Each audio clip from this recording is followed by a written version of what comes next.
আজকের ভিডিওতে খুব সাধারণ কিছু জিনিস দিয়ে অসাধারণ মজার কিছু জিনিস তৈরি করা দেখাবো। বিশেষ করে ছোট বাচ্চাদেরকে এই জিনিসগুলো তৈরি করে দিলে তারা বেশ খুশি হবে। তো আপনারা পুরো ভিডিওটি দেখতে থাকুন এবং মজার কিছু জিনিস তৈরি করা শিখে রাখুন। একটা হাফ লিটারের খালি বোতল কেটে দেখেন খুব সুন্দরভাবে একটা চমৎকার খেলনা তৈরি করা যায় বাচ্চাদের জন্য।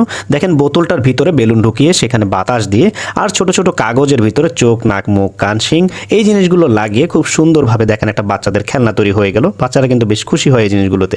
তারপর এইখানে দেখেন একটা বাচ্চাদের চমৎকার ঘড়ি তৈরি করা হচ্ছে।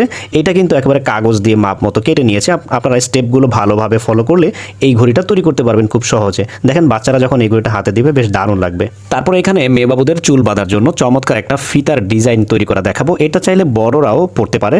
খুব চমৎকারভাবে দেখেন একটা চুল বাঁধার জিনিস তৈরি হয়ে গেল। এটা মাথায় দিলে কিন্তু বাচ্চাদের বেশ দারুণ লাগে। তারপর এখানে দেখেন আরেকটা খালি বোতল দিয়ে বাচ্চাদের জন্য একটা এরোপ্লেন তৈরি করা যায় কিভাবে দেখেন। স্টেপগুলো ভালোভাবে ফলো করলে আপনারাও এই জিনিসটা তৈরি করতে পারবেন খুব সহজে। খুব ছোটখাটো ও সাধারণ জিনিস দিয়ে কিন্তু এই জিনিসগুলো তৈরি করা হয়ে থাকে, বাট বাচ্চাদেরকে দিলে তারা কিন্তু অসাধারণ খুশি হয়ে যাবে। দেখেন খুব সুন্দর সহজভাবে কিন্তু একটা এরোপ্লেন তৈরি হয়ে গেল।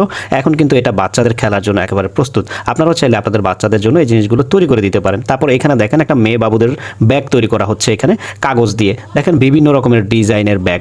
শুধুমাত্র একটু সময় নিয়ে এই ভিডিওটা ভালোভাবে দেখতে হবে আর একটু ধৈর্য নিয়ে এই জিনিসগুলো আপনাদের বাচ্চাদের জন্য তৈরি করে দিতে হবে। আর যদি স্টেপগুলো মনে রাখতে না পারেন তাহলে ভিডিওটা শেয়ার করে দিবেন আপনাদের প্রোফাইলে, যেন বারবার এই ভিডিওগুলো দেখে স্টেপগুলো মনে রাখতে পারেন এবং এই সুন্দর সুন্দর জিনিসগুলো আপনাদের বাচ্চাদের জন্য তৈরি করে দিতে পারেন। বাচ্চারা বাহিরে না গিয়েও ঘরে বসে কিংবা বারান্দায় বসে এই ছোট্ট মজার খেলনাগুলো দিয়ে কিন্তু খেলতে পারে। এটা বানানো খুব সহজ। লিচি ড্রিঙ্কের খালি বোতল, রাবার এবং আইসক্রিমের কাঠি দিয়ে চমৎকার একটা নৌকা বানানো যায় বা স্পিড বোট যাকে বলে। এটা দিয়ে কিন্তু খুব সহজেই বাচ্চারা খুব মজা করে ঘরে খেলতে পারে। তারপর এইখানে দেখেন একটা ডিঙ্গি নৌকা আপনাদেরকে বানানো দেখাচ্ছি। যদিও এই কাগজের নৌকাটা বানানো একটু কঠিন, স্টেপগুলো যদি আপনারা ভালোভাবে খেয়াল করেন আশা করি আপনারা পেরে যাবেন। তবে এই কাগজের নৌকাটা কিন্তু বেশ দারুণ, আনকমন, খুব সুন্দর। দেখেন একেবারে আলাদা। এই ধরনের নৌকা বানানো কিন্তু অনেকেই জানে না। দর্শক